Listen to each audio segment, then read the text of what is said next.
오직 주만이 하나님의 놀라운 계획에 의해 고통과 절망 속에서 삶이 변화된 크리스찬들의 감동 스토리. 그릇 되게 하소서.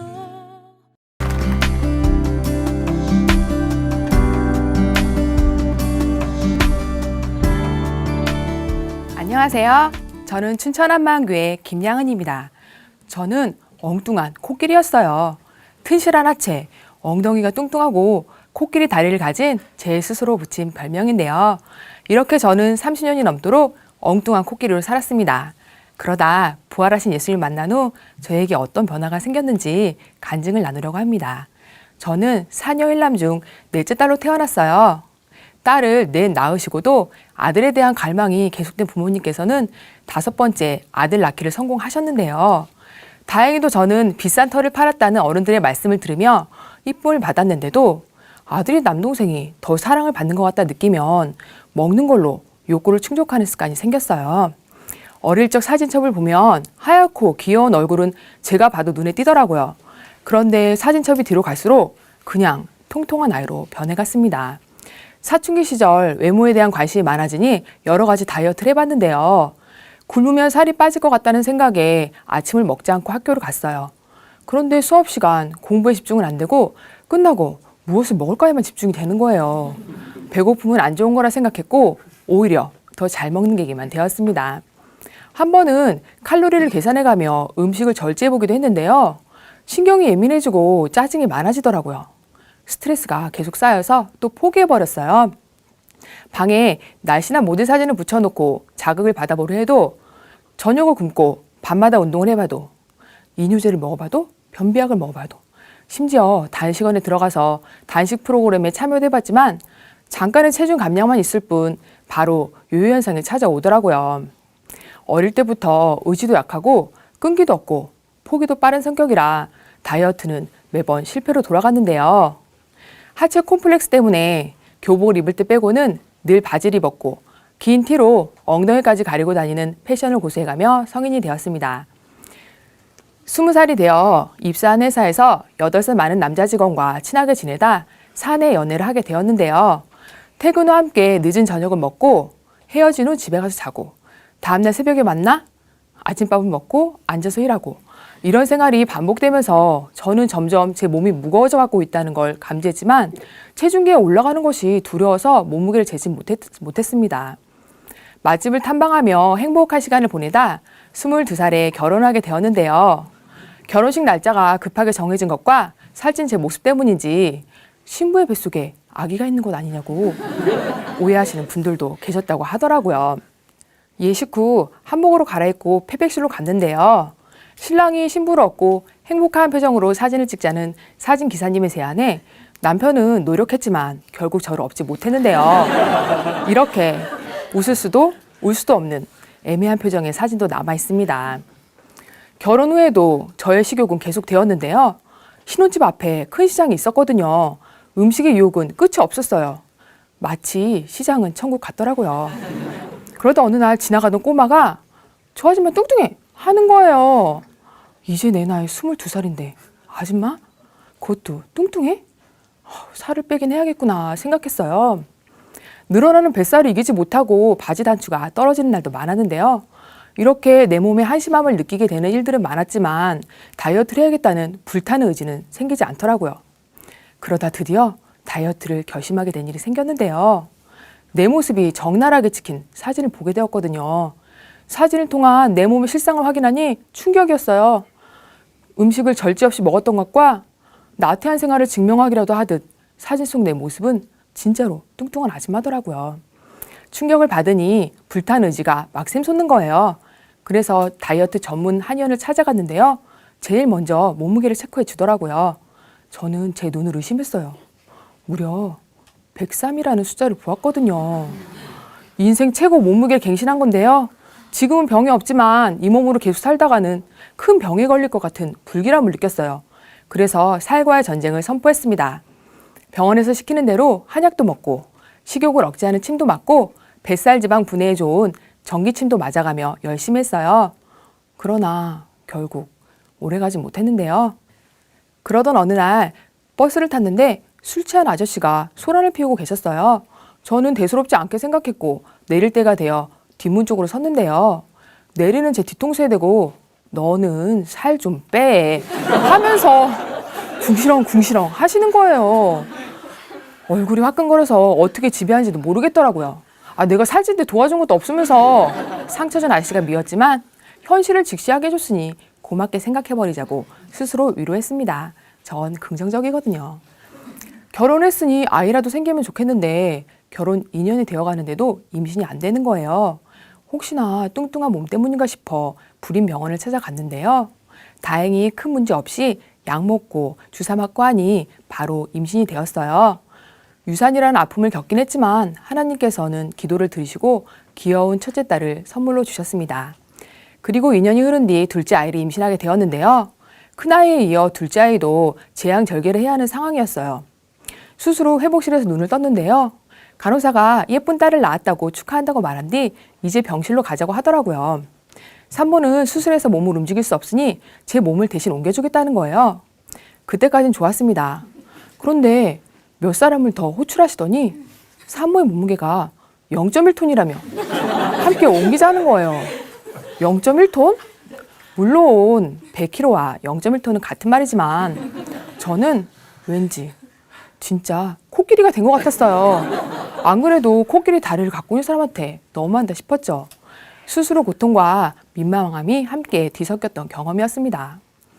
출산 후에도 제 몸의 붓기는 여전히 그대로 있었는데요. 어떤 사람들은 아기를 낳으면 살도 잘 빠진다던데 저에게는 어떤 사람들의 이야기일 뿐이었어요. 그러다 어느 날 아는 언니로부터 솔깃한 정보를 듣게 되었는데요. 지방의 한 한의원에서 아주 용한 다이어트 한약을 지어준다는 거예요. 언니 주변에도 효과를 본 사람이 많고 언니도 그 약을 먹고 있는데 식욕이 뚝 떨어진다는 거예요. 단지 하나 부작용으로 수전증이 올 수 있다고 하더라고요. 저는 살만 빠진다면야, 식욕만 없어진다면야, 손 좀 떨리면 어떠냐 생각에 그 한의원으로 전화를 걸었는데요. 간호사는 직접 와서 조제를 하는 게 원칙이지만 저처럼 멀리서 연락하는 사람들을 위해 택배 서비스도 된다고 하더라고요.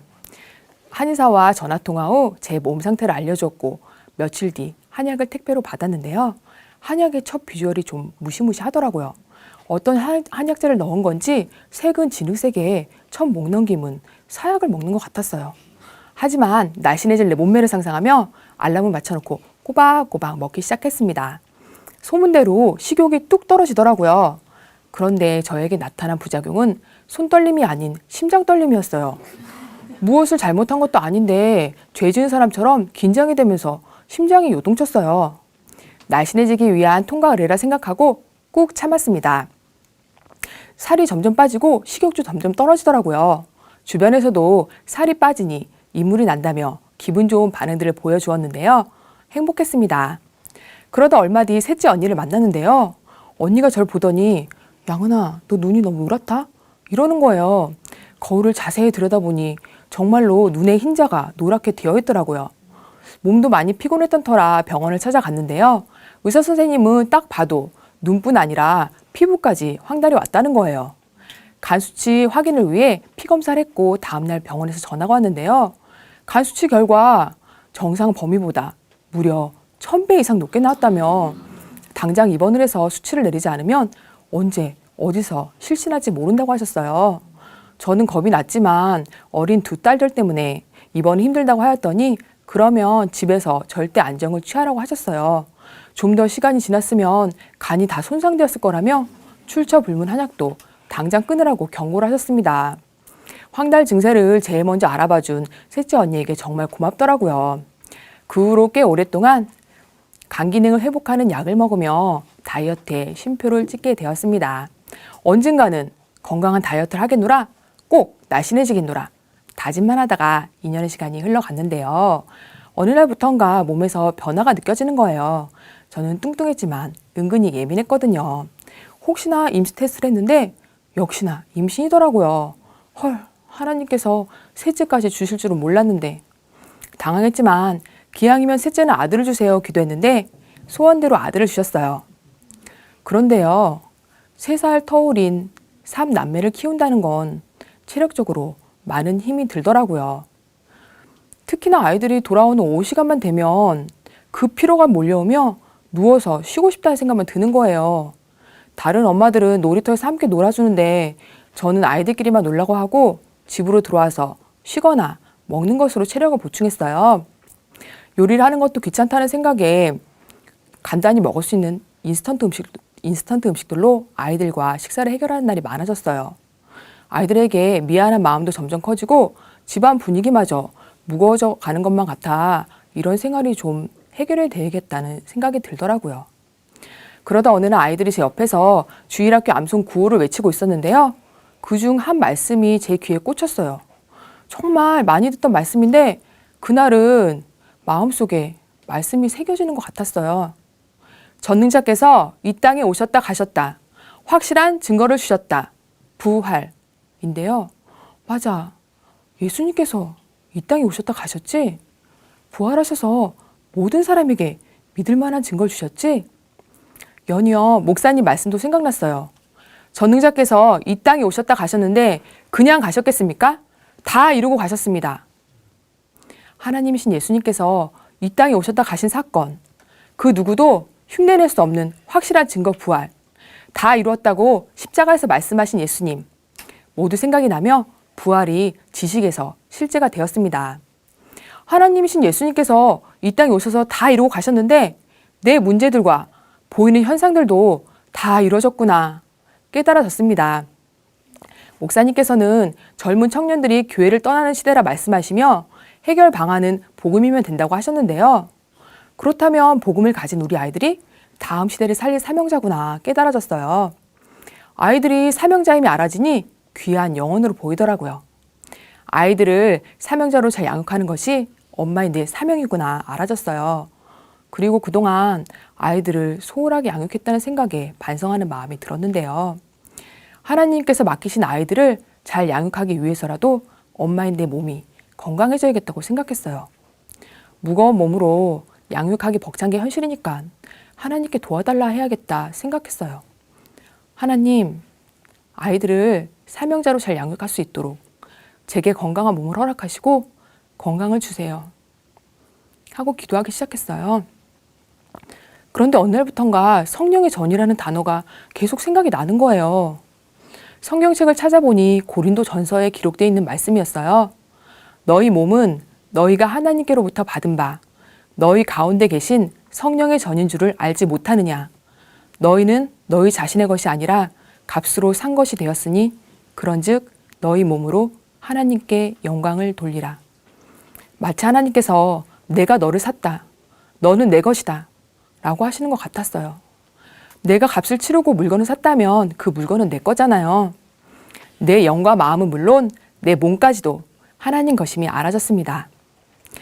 성령의 전인 내 몸을 관리하는 것도 아이들을 양육하는 것도 다 이루신 예수님을 믿고 큰 확신 가운데 기도하게 되었는데요. 몸을 움직이는 걸 싫어해서 숨쉬기 운동만 했던 저였는데 재밌고 땀 많이 나는 운동을 찾던 중에 언니가 재밌고 땀 많이 나는 운동은 에어로빅이라고 하는 거예요. 그래서 언니와 함께 주민자치센터 에어로빅을 접수했는데요. 감사하게도 열정적이고 스파르타식으로 지도하시는 선생님을 만나게 되었어요. 선생님을 신뢰하고 잘 따르면 살도 빠지고 건강해지겠다는 확신이 생겼어요. 처음 하는 운동이라 따라하긴 힘들었지만 열심히 흔들었는데요. 하나님께서 의지와 끈기까지 더해주셔서 순종하다 보니까 어느덧 1년의 시간이 지나가더라고요. 포기가 빠른 저에게 완전히 기적이 일어난 거죠. 꾸준히 운동을 하다 보니 어느 순간 몸이 가벼워지기 시작하더라고요. 살에 파묻혀서 안 보이던 뼈들도 하나 둘씩 드러나기 시작했고요. 무엇보다 건강이 좋아지고 있다는 것을 온몸으로 느끼게 되었어요. 하나님께 정말 감사했습니다. 그런데 시간이 지날수록 점점 초심에서 멀어지고 있다는 생각이 드는 거예요. 왜냐하면 운동 시간은 1시간 뿐인데도 그 나머지 시간까지도 운동과 관련된 시간들로 보내게 되었거든요. 말씀 보고 기도하는 시간보다 더 많은 시간을 쓰게 되니까 마음에 찔림이 되기 시작했어요. 의지와 끈기를 주신 건 하나님이신데 그런 하나님을 멀리하고 우선순위가 바뀌고 있다는 생각에 고민이 되기 시작했습니다. 아이들과 잠자리에 누워 습관처럼 기도를 드리던 어느 날 밤이었는데요. 주일학교 암송 말씀이라며 아이가 하루 종일 외우던 요한일서 말씀 중 일부가 스치듯 생각나더라고요. 그가 우리를 위하여 목숨을 버리셨으니 라는 구절이었는데요. 나를 위하여 목숨을 버리신 예수님, 이렇게 연관되어 떠올랐어요. 계속 반복해서 생각이 나는 거예요. 피조물인 나를 위해 죽어주신, 생명을 버리신 예수님의 사랑을 묵상하다가 저는 이런 기도를 드리게 됐어요. 예수님을 나를 위해 생명을 버리셨는데, 죽어주셨는데 저는 예수님께 무엇을 드리죠? 아무리 생각해도 저는 드릴 게 하나도 없는데 너무 죄송해요. 그런데 예수님께서는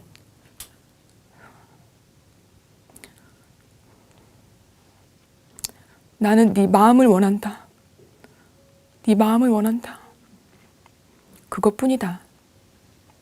그런데 네 마음속에는 내가 들어갈 곳이 없구나 하시는 것 같았어요. 마음이 너무 아팠습니다. 내 마음의 주인은 예수님이라고 항상 고백해 왔는데 의아한 마음이 들었지만 저는 잠시 제 마음을 들여다보게 되었어요. 내 마음속에 무엇이 가득하기에 예수님께서 들어올 곳이 없다고 하시는 거지? 그런데 내 마음속에는 진짜로 예수님이 들어올 곳이 없었어요. 내 마음속에는 남은 가득 차 있었어요. 나를 위한 시간, 나를 위한 운동, 내 모든 삶에 내가 주인 되어 있었어요. 하나님이 필요할 때는 간절히 찾고 의뢰해놓고 응답하신 하나님을 이용했던 악한 나를 보니 회개만 나왔습니다. 내가 주인 되어 전능자 하나님을 이용하며 입술로만 주여 주여 했구나 알아지는 순간이었습니다. 내가 주인 된 죄를 회개하고 예수님을 내 마음의 주인으로 모시는 기도를 드리게 되었어요. 마음의 주인이 나에서 예수님으로 바뀌니 하나님과 관계가 회복되었는데요. 내 마음이 회복되니 삶도 가치관도 완전히 변하더라고요. 하나님께 주신 건강한 몸으로 영광을 돌리고 싶다는 생각에 믿음의 고백을 드렸는데요. 마침 교회 언니로부터 주일학교 유년부 교사를 해보는 게 어떻겠냐는 제안을 받았어요. 예전 같았으면 저도 아이가 셋이고 제 아이들만으로도 벅찬데 하면서 조심스럽게 거절했을 텐데요. 순간 내 몸으로 하나님께 영광을 돌릴 아주 좋은 기회란 생각이 드는 거예요. 그래서 바로 순종했습니다. 한 번도 안 해본 유년부 교사를 선뜻 하겠다고 한 건 저에게 있어서 정말 기적인데요. 내 아이들을 사명자로 양육하는 것뿐 아니라 교회 공동체 아이들도 양육할 수 있는 기회를 주신 거니까 감사함으로 감당하는 게 마땅하더라고요. 주변에서는 저에게 성격이 밝고 긍정적이라는 말씀을 많이 해주시는데요. 내 안에 계신 예수님이 실제니까 행복해서 그러는 건데 좋게 봐주시니까 너무 감사해요. 그리고 내 몸이 하나님의 성전이니까 삶도 당당해졌는데요. 이제는 자신감 있게 다리가 드러나는 레깅스도 입어요. 그리고 사진 찍히는 것보다 사진 찍는 걸 좋아했는데 이제는 아이들과 함께 사진을 찍는데요. 초등학교 4학년이 된 큰딸과 함께 찍은 사진을 본 남편이 엄마가 아니라 언니 같다고 말하더라고요. 물론 남편은 0.1톤일 때도 지금도 늘 예쁘다고 하는데요. 13년 전 결혼식 날 저를 업어주지 못했던 걸 만회하듯 지금은 가뿐하게 업어주기도 합니다. 그러면서 사람 한 명이 빠진 것 같다고 반쪽이 됐다고 오히려 너무 말라서 안쓰럽다고 하는데요. 물론 예전에 비해서 말이죠. 이런 말은 세상에 태어나서 처음 듣는데 정말 기분이 좋더라고요. 앞으로도 건강해진 몸으로 하나님께 영광을 돌리는 삶을 살고 싶습니다. 제게 주신 사명 위에 이 몸을 아끼지 않겠습니다. 나를 사랑하셔서 생명 버리시고 부활하신 예수님, 지금도 살아계신 나의 주인 예수님 사랑합니다. 감사합니다. 오직 주만이 이 시간은 춘천 한마음교회와 함께하는 열린 간증의 시간입니다. 신앙 간증을 다시 듣기 원하시는 분들은 방송국 전화 847-583의 영원 구원번호로 연락 주시기 바랍니다. 모양이